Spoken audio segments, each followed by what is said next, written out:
నమస్తే. Nizampet circle GHMC Srinivas Nagar కాలనీలో ఏదైతే పాపాయకుంట అనేది ఇది హెచ్ఎండిఏలో నోటిఫైడ్ చెరువు 8 ఎకరాల విస్తీర్ణంలో ఉండే ఇప్పుడు చెరువులో కబ్జాలకు గురవుతుందని 2015 నుండి కాలనీవాసులు పోరాడి ఒక 2 ఎకరాల్లో చుట్టూ కాంపౌండ్ వాల్ కట్టించేసి ఆడుకునే విధంగా కొంచెం చేయడం జరిగింది. మిగతా 5 ఎకరాల చెరువు ఏదైతుందో ఈ చెరువుకు గతంలో ఫెన్సింగ్ ఉండే ఆ ఫెన్సింగ్ కూడా తీసివేసిళ్ళు క్రమక్రమంగా ఎవరు పట్టించుకోలేదు. కానీ 2015లో ముందు ఈ చెరువు పాపాయకుంట చెరువులో చేపలు పెరిగేది. వానకాలం వస్తే మంచినీటి చెరువుగా ఉండేది. ఎండాకాలం వస్తే మేము వర్షపు నీటి తగ్గిపోయినాక పిల్లలు మేము అందరం కలిసి కూడా అప్పుడు ఈ పార్కు అంత అభివృద్ధి కాలేదు కాబట్టి చెరువులో నీటిగా ఉండేది కాబట్టి మేము అంతా ప్రజలు పిల్లలు కలిసి మేము ఆడుకునే వాళ్ళం. ఇలాంటి చెరువు ఈరోజు చూస్తే ఈ చెరువు కాడ నిల్చోవాలంటే ఒక నిమిషం కూడా ఈరోజు నిల్చోలేని పరిస్థితి. ఈ విధంగా 2020కి ముందు మంచినీటి చెరువుని అప్పటి ప్రభుత్వంలో ఉన్న పాలకులు బీఆర్ఎస్ పాలకులు కావచ్చు, ఇంకోరు కావచ్చు, కార్పొరేషన్ చైర్మన్ కూడా ఇక్కడ డిప్యూటీ మేయర్ వాళ్ళు ఉన్నా కూడా ఈ వార్డులో ఏదైతే తుర్క చెరువు నుండి అప్పుడు ఎస్ఎన్డిపి లేదు కాబట్టి ఏదైతే వర్షం పడితే బండారు లేవుటు రెడ్డి అవెన్యూ మునిగిపోతుందని ఏదైతే తుర్క చెరువు నుండి పాపాయకుంటలోకి మొత్తం నీరు కూడా డైవర్షన్ చేసేళ్ళు. మరి చేస్తే చేసేళ్ళు ప్రజలు వాళ్ళు కూడా ప్రజలే కదా, వాళ్ళు ఇబ్బంది పడుతున్నారని తీసుకొచ్చి శ్రీనివాస్ నగర్ కాలనీ ప్రజలను ఇబ్బంది పెట్టారు. అయినా భరించడం. ఎస్ఎన్డిపి 2021లో ఎస్ఎన్డిపి స్టార్ట్ చేసిళ్ళు 90 కోట్లతోని పనులు చేపట్టిళ్ళు. ఎస్ఎన్డిపి ఏదైతే బండారు లేఅవుట్ నుండి మొదలుకొని సిరిబాలాజీ నుండి అంబిరి చెరువులో కలిపిలు. మరి కలిపినప్పుడు ఏదైతే తుర్క చెరువులో నుండి వచ్చే నీళ్లు రాజధాని స్కూల్ మీదుగా ఏదైతే ఇక్కడ నుంచి ఇది తుర్క చెరువు నుంచి ఇలా ఇక్కడ బండారు లేఅవుట్ నుండి ఇట్లా సిరిబాలాజీ నుంచి అంబిరి చెరువులో కలిపిలు. ఈ తుర్క చెరువు నుండి ఇక్కడ పాపాయకుంటలో తీసుకొచ్చి ఇక్కడ ఓపెన్ డ్రైనేజ్ ఇక్కడ కలిపేసి ఇక్కడ వదిలేసిళ్ళు. ఇక్కడ నుంచి నీళ్లు పోవాలంటే వర్షాకాలం నీళ్లు పోవు, పైప్ లైన్ లేదు, ఏం లేదు. మురికి నీరు చెరువుతోనే కంట ఏదైతే అపరిశుభ్రం చేసిలో ఇక్కడ నుంచి ఓపెన్ డ్రైనేజ్ వదిలేసిళ్ళు. వర్షాకాలం వస్తే ఈ రోడ్లు నడవడానికి కష్టం.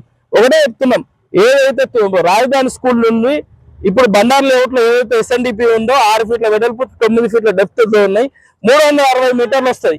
కనీసం లైన్ కలిపితే డైవర్షన్ చేస్తే ఇక్కడ పాపాయకుంటలోకి మురికి నీరు రాదు, గుర్రపు డెక్క ఉండదు. వర్షాకాలం వస్తే ఏదైతే సిరిబాలాజీ ఏదైతే ఇక్కడ నుంచి పాపాయకుంట నుండి సిరిబాలాజీ దాకా ఇది పెద్ద చెరువు అవుతుంది ప్రతి సంవత్సరం.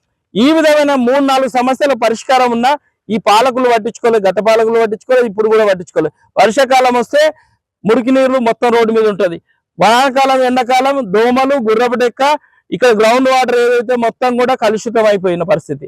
ఈ విధంగా ఎక్కడైనా తెలంగాణలో 5 ఎకరాల చెరువులో నుండి 10 ఎకరాల చెరువులోకి నీళ్లు పోతాయి, చిన్న చెరువులో నుండి పెద్ద చెరువులోకి. మరి 50 ఎకరాల చెరువులోకి వెళ్ళి తీసుకొచ్చి ఎవరైతే తిక్కలోడు ఎవరో నీకు బుద్ధి లేదనుకుంటా 50 ఎకరాల చెరువులోకి వెళ్ళి నీళ్లు తీసుకొచ్చి 5 ఎకరాల చెరువులో కలిపిలు.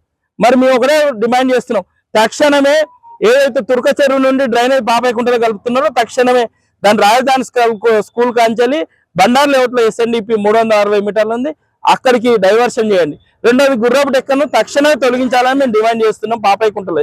అదే విధంగా ఏదైతే ఉందో ఇక్కడ ఎస్ఎన్డిపి కింద ఇప్పుడు 4 కోట్లు వర్కులకు శాంక్షన్ ఇచ్చిళ్ళు మున్సిపల్ కార్పొరేషన్ 2 కోట్లతోనే అక్కడ పని అయిపోతుంది. ఇక్కడ నుంచి వెళ్ళి పాపాయకుంట కాంచెల్లి సిరిబాలాజీకి 4 కోట్లతో టెండర్స్ కాల్ చేసి టెండర్ కూడా ఫైనల్ అయ్యింది. మేము ఒకటే చెప్తున్నాం, మరి ఏదైతే కౌశల్య కాలనీలో కింది చెరువులోకి ఎస్ఎన్డిపి నాలా వస్తే అక్కడ ప్రజలు అడ్డుకుంటే చెరువులోకి వెళ్ళి బాక్స్ కాలం వేసారు. మరి అట్లనే అండి, మీరు మధురానగర్ కాంచెల్లి సిరిబాలాజీ దాకా చెరువులో మురికి నీళ్ళు కలవకుండా బాక్స్ కాలం డైరెక్ట్ వేసుకోండి, మాకు ఇబ్బంది లేదు. కానీ లేదంటే డైవర్షన్ చేయండి, 2 కోట్లతో అయిపోతుంది. లేదంటే ఇక్కడ నుంచి వెళ్ళి మధురానగర్ కాంచెల్లి సిరిబాలాజీ దాకా 6 కోట్లు అవుతుంది, అదన్నా వేయండి. కానీ మా చెరువులోకి మురికి నీళ్లు కలిపితే ఊరుకునే ప్రసక్తే లేదు. మీ స్వార్థం కోసం తీసుకొచ్చి మా కాలనీలో మంచినీటి చెరువును మురికినీటి చేసి ఈరోజు గ్రౌండ్ వాటర్ లో బోర్లు వేస్తే అన్నిళ్ళల్లో మురికి నీళ్ళే వస్తున్నాయి. వానకాలం వచ్చినా ఎండాకాలం వచ్చినా, ఎండాకాలం కూడా ఇక్కడ పార్కులో ప్రజలు కూర్చోలేని పరిస్థితి. అదేవిధంగా మొత్తం చుట్టుపక్కల కూడా దోమలు, డెంగ్యూ, మలేరియా, ఫీవర్. ఇక్కడికి వస్తే చెరువు చూస్తే ముక్కు మూసుకొని పోవాల్సిన పరిస్థితి.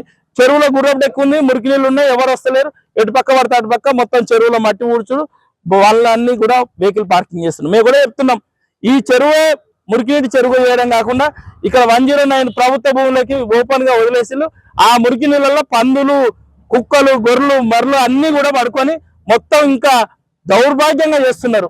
శ్రీనివాస్ నగర్ కాలనీ అంటే ఒక మురుక్కుంపలాగా తయారైంది. మేము ఒకటే చెప్తున్నాం, రంగనాథ్ గారికి కానీ రేవంత్ రెడ్డి ముఖ్యమంత్రి కానీ ఒకటే కోరుతున్నాం సార్, మీరు ఇరిగేషన్ ప్రకారం నాలా ఎట్లుందో అట్లా తుర్క చెరువు నుండి వాటర్ అన్న పంపించండి, లేదంటే ఎస్ఎన్డిపిలోకి తుర్క చెరువు నుండి వాటర్ అన్న డైవర్ట్ చేయండి.